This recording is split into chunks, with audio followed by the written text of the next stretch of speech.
So now let's boil this down to actually like people, because we've been talking about systems and history and culture and all of that kind of stuff. But this really comes down to people. It comes down to, in a moment of choice, do I open the proverbial kimono?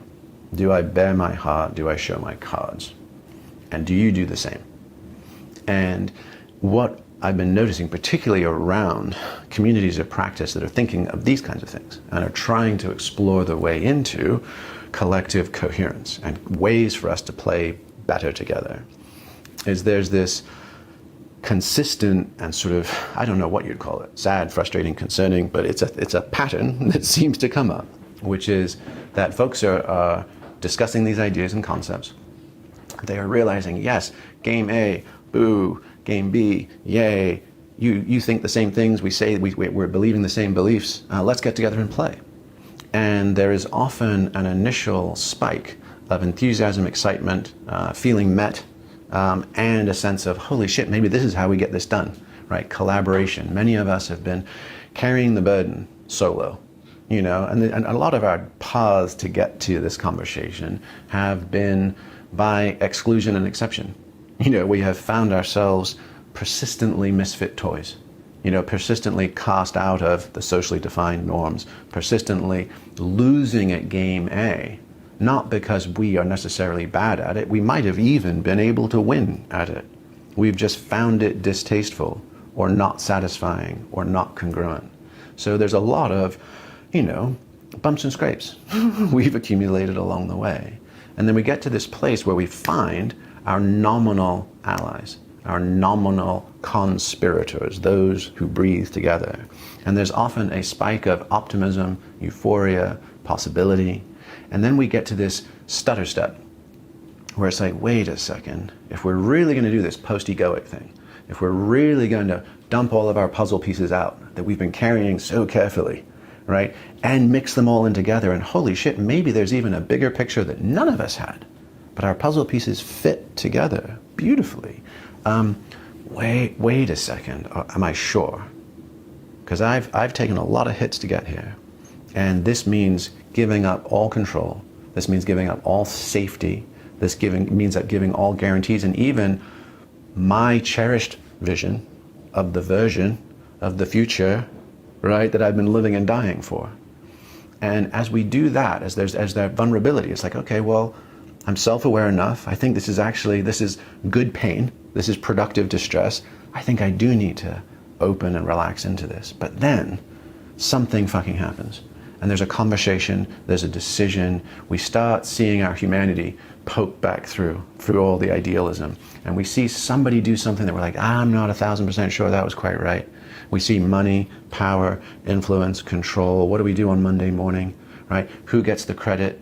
Who strokes the check, right? Who gets the likes? Who gets the post? You know, who gets the funding? Who gets the peer-reviewed rights? Whose name is on the top of the paper or the book? And suddenly we go back down into the inevitable substrate of game A. And we've started out seeing each other's light from each other's light, right? In many ways, most of us, we've gone through our lives looking for who's got the shine. Right? Who's got the shine? And in middle school and high school, it's often those crazy charismatic kids that act out, you know, and razz the teacher and do this. But you're like, that kid's got the shine. Let me gather around them. I want to be close to them. Or the captain of the sports team, or the star in college, or, you know, or the one who always seems to know. There's always something about those folks that seems like they're on the inside of the secret. And we're drawn to them. We seek them out. That's who we feel we want to be with and our people are with. So we find each other and we say, I see your light. Hail, fellow, well met, right? And we're drawn to that. And then as we accumulate these error messages, and as we go from sort of this mirage of crystallizing infinite game B possibility, and then we start seeing, maybe shadow, maybe blind spot, maybe ego or pride or contraction, then boom, boom, boom, boom, we go back down the floorboards to seeing each other's shadow from each other's shadow. And there's this persistent pattern I've noticed is that the people we've often been closest to, aligned around some of the most aspirational, positive projects possible, we often end up spitting bricks and pissed off, hacked off, cynical, you don't really know them, they're not all that, or we end up fracturing from the very people that, despite our mishits, despite the frictions and the tensions, we are absolutely on the same team, rowing in the same direction. And yet we end up more distant from them than we are even from the quote-unquote opposition. And my sense is okay, so how, given all that, can we recommit to seeing each other's light from each other's light, right? And my sense is if you do that, like if somebody's burned you a few times, you're naive.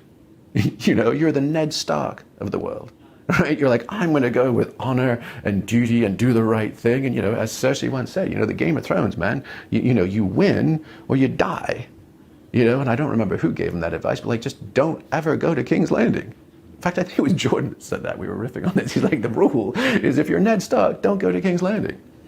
So how do we hold honor and courage and, and decency and hold up that infinite game at the same time as just not just leaving us exposed to get slaughtered by those folks still playing game A and manipulating the finite game. So you can't be naive, right? And yet, on the other hand, we have to trust.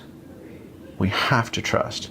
And in fact, there's a great book called The Trusted Advisor. It comes out of Duke Business School. But I highly recommend folks checking it out if they're interested. But they've actually boiled trust into an actual equation.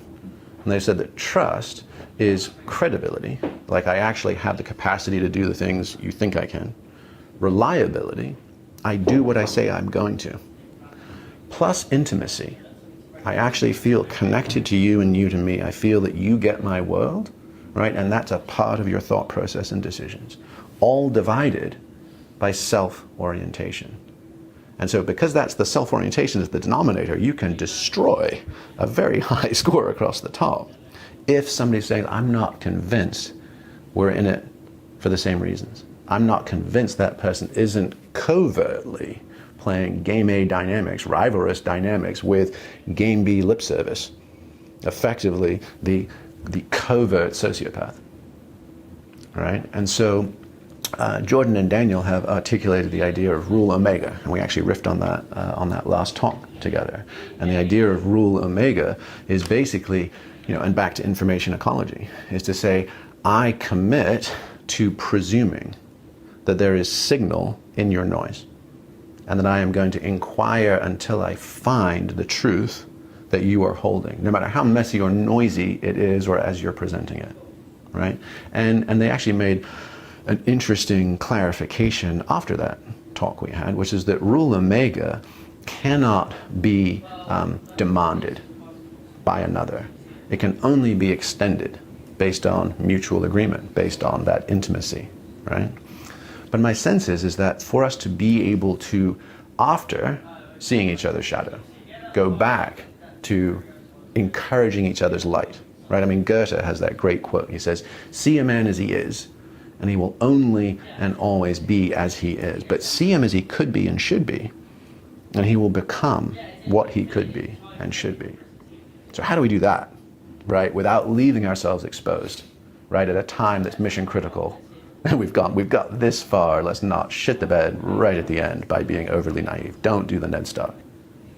And so my sense is that rule omega works best. We can create that trust, right, based on that equation, if we balance rule omega with code omega, which is that I can commit to not ignoring your shadow, not ignoring those error messages, but continuing to see you as you could be and should be, if and only if I have the confidence that we have a priori, ahead of the conflict, right, agreed to and committed to a code that is higher than ourselves and our own personal preferences. Because particularly, and back to the notion of sociopaths, right, particularly in the postmodern, culturally relativistic social justice world, there is a cult of sensitivity. And my process and my experience and weaponized nonviolent communication, I hear what you're saying, but what's true for me is, and all that shit show, right? What typically happens is if we try and clear those issues, we get lost in that space. And I'm like, you're making the mouthy sounds. I don't buy a fucking word of it, right? And I'm just actually just going to back away from you now. And rather than us having this expanded global centric sphere of concern, we end up shrinking our circles to the people who we actually still do trust. And there's just no way that scales. There's no way if every time we bump up against another potential ally, we get the error messages, we attempt to resolve, it seems to be squishy or weaponized, and our efforts to deepen trust actually divide us and create more suspicion. That's the wrong vectors, right? So my sense is what could code Omega look like? And again, the same argument about saying, hey, we don't need to build or theorize game B from scratch, right? The seeds of the infinite game are actually in our living tradition. The idea, and specifically, I mean, just, to go back to colonial expansion, I mean, it was god-awfully brutal. But also look at the tribalism, look at the factionalism, look at all the places in the world where there are far more regressive, and in fact, we're seeing it in the US these days, which is take out career professionals, install cronies. This is no different than Saddam Hussein dealing with his village and clan and populating the Iraqi government. We're seeing the resurgence of that. That is not an improvement. That's not an advantage. So what code can we install? So we've got the infinite game over the last 300, 400, 500 years, depending how far back you want to trace it. We've also got the obvious shit, right? I mean, Rabbi Hillel, who was one of the prime inspirations for Jesus of Nazareth's teaching, he basically cribbed a lot from Hillel. There's a great story where Hillel was cornered by the Pharisees, and they were basically in a showdown because he was a bit of an iconoclast and shit stirrer, and they were like, okay, you need to get out of Jerusalem. And he's like, no, you guys need to get out of Jerusalem. And they're like, no, we got a lot of people, you piss off. And he's like, okay, I'll make a deal with you.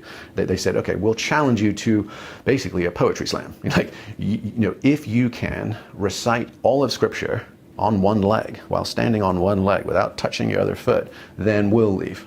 But if you can't, then you have to bugger off and never come back. He's like, you're on. So he stands on one leg and he says, do unto others as you would have them do unto you. The rest is mere commentary. So we don't need to overbuild this, right? You can take, what's his face? Is it Don Miguel Ruiz? The Four Agreements, right? And just, I mean, that's been a very popular book in the last decade or so, but I mean, it's pretty bog standard simple. I think it's something like, basically, and this is paraphrasing, he's like, tell the truth, lighten up, don't make shit up, and do your best. And you're like, okay, that works, right? That is enough to be dangerous. That is enough to act on. And so, if we realize that ahead of time we have committed to a code, then I can trust that when I transgress, I will acknowledge it. You don't have to be vigilant. We don't have to be down in that level of you holding onto your shadow, right? Watching out for mine, because you trust. And this is, the old back to, I mean, I'm showing up as hopelessly traditionalist in this conversation, which is kind of funny because I'm typically not. But the idea, maybe it's because we're here in London, but that idea in English culture, right, which is, the phrase, that's not cricket. And that doesn't mean we're playing cricket, or someone's picked up a baseball bat. It means that is a violation of the spirit of the game, right? And the spirit of the game, the spirit of the infinite game, is that I self-police. The spirit of the infinite game is might doesn't make right. Just because I'm winning doesn't mean I get to bend the rules in my favor, right? The spirit of the game is when the ball is out, I call it, even when I lose that point or the match, right? And so if we have the ability, so I think there is something particularly in education over the last generation or two that has been, self-esteem, self-esteem, self-esteem. Anybody can grow up to be an astronaut. Your most feeble effort gets praised and you're wonderful and perfect as you are. We've kind of really diminished the role of shame in society. Now, guilt, the idea like I'm worthless and I don't, and I don't have enough and I don't deserve, absolutely. We should lift people up from experiencing needless guilt. But shame, I think, is a massively underutilized social nutrient, which is basically saying shame is I have transgressed our cherished norms and I feel that in my core and I am willing to atone for it. And if we reintroduce healthy shame based on code Omega so that we can self-police, so that each other can see each other as we could be and should be. If we can engage in the peak experiences, right, the astronaut flyover effect, but internal consciousness, if we can use those peak experiences to affirm our shared humanity and come back and mend and integrate our trauma, right, so that we don't get triggered, so that we don't go back down the slide to evolutionary, biological, game theoretical, rivalrous bullshit, right? If we can then connect with each other in communion, right, something larger than ourselves, something bigger than ourselves, then we've got a shot. Then we've got a shot at unlocking our collective capacity. Then we've got a shot at unlocking our collective humanity. And then we've got a shot at dusting off this banged up, damn nearly broken seed of the infinite game and seeing it grow and flourish into a tree that shades the world.